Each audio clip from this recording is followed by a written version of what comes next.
Sir, মানুষের এত অহংকার, এত ক্ষমতা, সম্পদের দাপট, এক সেকেন্ডের ব্যবধানে সবকিছু চুরমার হয়ে যেতে পারে।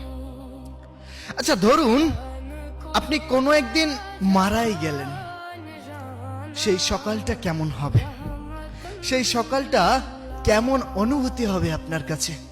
চলুন একটু সময়, একটু কল্পনাতে ভেসে যাই। আকাশটা সেদিন ছিল একদম অন্যরকম।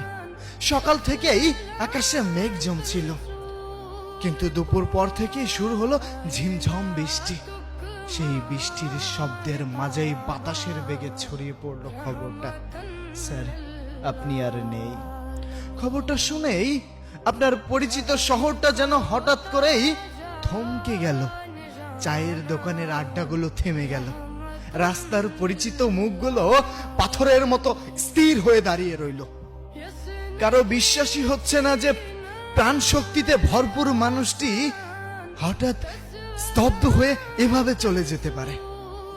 আপনার নিথর দেহটা যখন উঠানে রাখা, আপনি তখন উপর থেকে সবকিছু দেখছেন। অদ্ভুত এক অনুভূতি। আপনি সবাইকে দেখতে পাচ্ছেন, তাদের কান্নার শব্দ শুনতে পাচ্ছেন, কিন্তু কাউকে ছুঁতে পারছেন না। বলতে পারছেন না আমি তো এখানেই আছি। তোমরা কেন কান্না করছো? তোমরা কেন কান্না করছো? আমার খুব কষ্ট হচ্ছে, ইচ্ছে করছে বাবা মার চোখের জল মুছে দিতে। বন্ধুদের বলতে, কিরে আমি তো আছি, আমি তো এই যে, আমাকে দেখতে পাচ্ছিস না? কিন্তু আপনার কণ্ঠস্বর তখন বাতাসের চেয়েও হালকা। কেউ তা শুনতে পাচ্ছে না, কেউ তা শুনতে পাচ্ছে না স্যার। আপনার নিথর দেহ যখন ওই খাটিয়ায় পড়ে আছে, চাদর দিয়ে ঢাকা ওই দেহটা দেখার জন্য কেউ একজন ঠিক এমন সময় ভিড় ঠেলে ছুটে এলো আপনার কাছে। তার আসার ভঙ্গি, তার ব্যাকুলতা দেখে সবাই থমকে গেল। মেয়েটির চোখে মুখে এমন এক হাহাকার, যা দেখে উপস্থিত সবাই অবাক হয়ে গেল। কেউ তাকে আগে কখনো কোনো দিন দেখেনি, কেউ তাকে চিনেও না।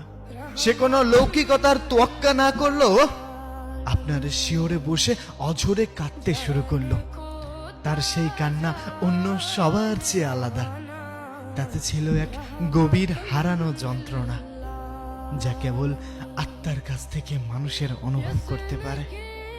চারপাশটা একটা গুঞ্জন শুরু হলো। এই মেয়েটি কে? কে?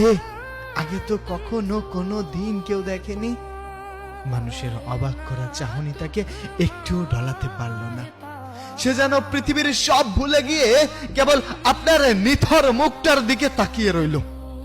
তার কান্নায় সেদিন বৃষ্টির শব্দ যেন স্নান হয়ে গিয়েছিল। আপনার উপর থেকে সব দেখছিলেন। আপনার সবচেয়ে প্রিয় মানুষটির এই রূপ দেখে আপনার বুকটা ফেটে যাচ্ছে। চিৎকার করে কান্না করতে মন চাচ্ছে। আপনি ডাকছেন, তার কাছে যাচ্ছেন, তাকে স্পর্শ করছেন। আপনি তার মুখের কাছে গিয়ে দাঁড়ালেন, তার মাথায় হাত রাখতে চাইলেন, কিন্তু আপনার হাতটা শূন্যতায় মিলিয়ে গেল। সে আপনার কানের কাছে মুখ নিয়ে ফিস ফিস করে কিছু একটা বলল, যা কেবল আপনিই শুনতে পেলেন। সেই কথাগুলো শুনে আপনার খুব মায়া হলো। মনে হলো, ইস, যদি আর একটিবার সুযোগ পাওয়া যেত, তবে সব ছেড়ে সবটুকু চোখের জল মুছে দিতাম। ঝিমঝিম বৃষ্টিটা তখন পড়ছে। আপনার নিথর দেহটা যখন কাঁধে তোলা হচ্ছে, আপনি দেখলেন সে তখনও সেই বৃষ্টির মাঝে মাটির দিকে তাকিয়ে চিৎকার করে কাঁদছে আর ছটফট করছে, একদম নিস্তব্ধ হয়ে। আপনি দূরে চলে যাচ্ছেন, আপনার চারপাশটা ধীরে ধীরে ঝাপসা হয়ে আসছে। আপনার খুব কষ্ট হচ্ছে, কিন্তু পৃথিবীর সব নিয়ম মেনে আপনাকে চিরন্তর এক নীরবতার দিকে এগিয়ে যেতে হচ্ছে। স্যার, ঠিক এমন মুহূর্তে কেমন হবে? একটি সেকেন্ডের ব্যবধান।